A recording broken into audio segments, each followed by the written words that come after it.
This is Culture Clash, a series where two similar foods from two different cultures go head to head for me to determine which is best. Today I'm comparing France and the US, crêpes versus pancakes. Flour, milk, eggs, some sugar and a pinch of salt are common to both recipes. Pancakes, however, also include some baking soda and vanilla extract. For both recipes, it's about mixing the dry ingredients first before incorporating the wet ones. The pancake batter is much thicker, and it's also easier to handle in a pan. The crêpe one, on the other hand, is a lot thinner and requires more care. For the sake of fair comparison, I added maple syrup to the pancake and some chocolate spread to the crêpe. Because I couldn't pick based on taste alone, it had to come down to another factor: versatility. And for this, France takes it home.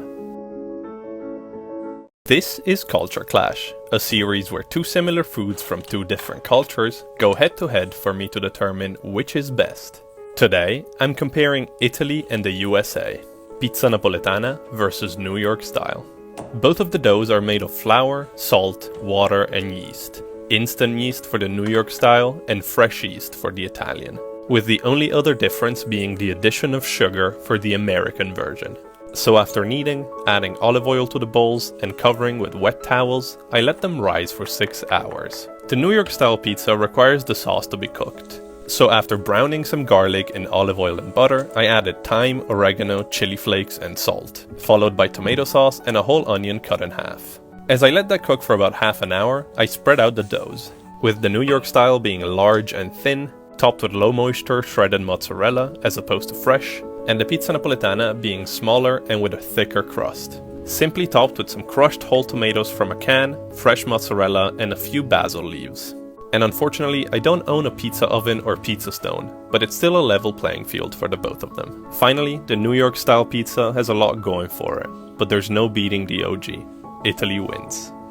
This is Culture Clash, a series where two similar foods from two different cultures go head to head for me to determine which is best. Today, I'm comparing Japan and Poland, gyozas versus pierogi. Both doughs are very similar in that they use flour and hot water, with the only difference being the addition of oil and salt for the pierogi.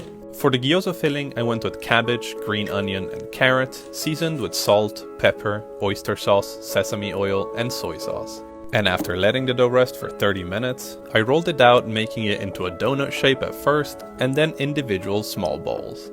And with my wacky technique, I still managed to get them closed even though they're not pretty at all, before placing them in a pan with hot oil, letting them steam and finally crisp up.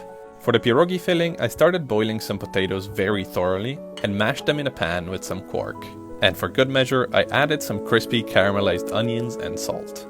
I then rolled out the dough on a floured surface and cut out individual pierogi shapes with a round object, before finally adding the filling, closing like this, boiling and pan frying. I had a theory gyoza was the superior dumpling, but I was proven wrong. Pierogi wins. This is Culture Clash, a series where two similar foods from two different cultures go head to head for me to determine which is best. Today, I'm comparing Japan and Indonesia, yakisoba versus mie goreng. The secret for both noodle dishes lies in the sauce. For the Japanese version, it's a mixture of Worcestershire sauce, oyster sauce, ketchup, sugar, and soy sauce. And for the Indonesian, it's ketchup manis, soy sauce, oyster sauce, and white pepper. The yakisoba includes onion, carrot, cabbage, green onion, and shiitake mushroom, alongside my protein of choice, which was tofu. These are cooked on really high heat, preferably in a wok, before incorporating the noodles and the sauce. For the mie goreng, I started by chopping some shallot, garlic, chili, and cabbage. I then firstly fried the shallot on its own to make it crispy, removed it, and went ahead with the garlic and tofu. Then again on really high heat, I added the cabbage, incorporated the noodles and the sauce, and tossed it for a bit. The Japanese version is garnished with seaweed and pickled ginger, while the Indonesian version is served with fried eggs, fried shallots, fresh chili, and green onion. And you would expect that after all these videos the decision would get easier, but it's always hard. And today, Indonesia wins.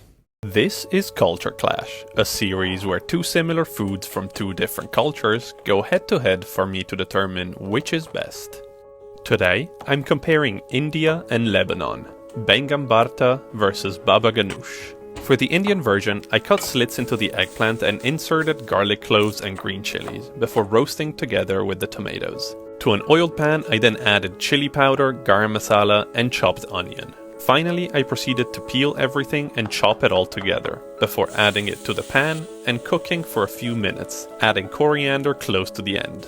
The baba ganoush, on the other hand, is relatively simpler, as I only needed to peel the eggplant and make a garlic paste with my knife. I then added them to a bowl alongside lemon juice, olive oil, salt, pepper, tahini, and cumin powder. Baba ganoush or mutabal is a very popular dip, while it was my first time trying bengal bharta, and I think I found my new favorite eggplant dip. India wins.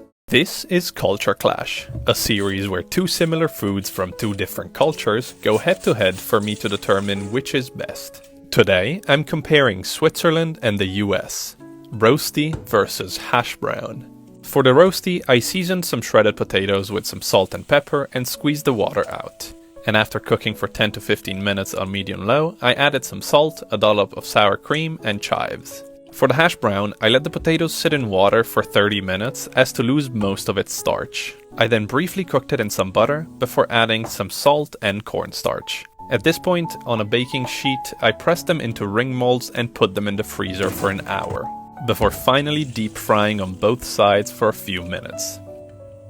They are honestly both incredible, and even though I'll be making the roasty more often, the hash brown wins the battle. This is Culture Clash, a series where two similar foods from two different cultures go head to head for me to determine which is best.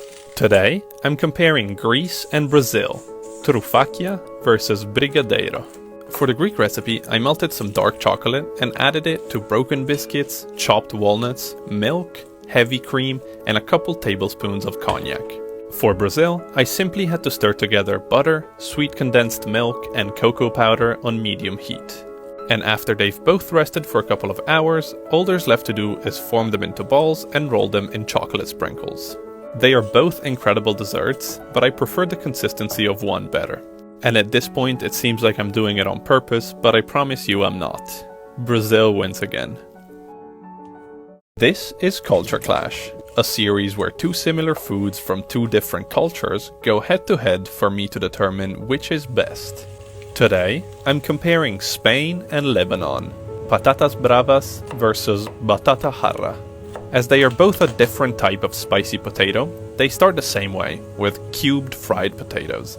Patatas bravas is potatoes topped with salsa brava, which I've already made on my profile, but it's essentially an oniony, garlicky, spicy sauce. To make batata jarra, on the other hand, the potatoes get tossed in a pan with olive oil, parsley, coriander, garlic, salt, cumin, coriander powder, and chili powder. And once they've changed color completely, they are topped with some more fresh herbs and lemon juice. Even though they are similar in concept, their taste is very different, so it's particularly hard to decide, but a choice must be made. Lebanon wins. This is Culture Clash, a series where two similar foods from two different cultures go head to head for me to determine which is best. Today, I'm once again comparing Italy and Spain. Frittata versus tortilla de patatas. The Italian frittata is just eggs with some parmesan, salt, and pepper, cooked covered and flipped halfway. The tortilla de patatas starts with slicing potatoes and onion and cook them in abundant olive oil. After 15 to 20 minutes on medium-low heat, they should break down easily with a spatula. I finally beat some eggs with salt and added the potato-onion mixture to it, making sure to drain it from the oil. And finally, I followed the cooking process as with the frittata. I cooked it covered for a while and then flipped halfway. These two dishes have different qualities and they're both delicious. But having fried potatoes in a dish is almost a cheat code. Spain wins this round.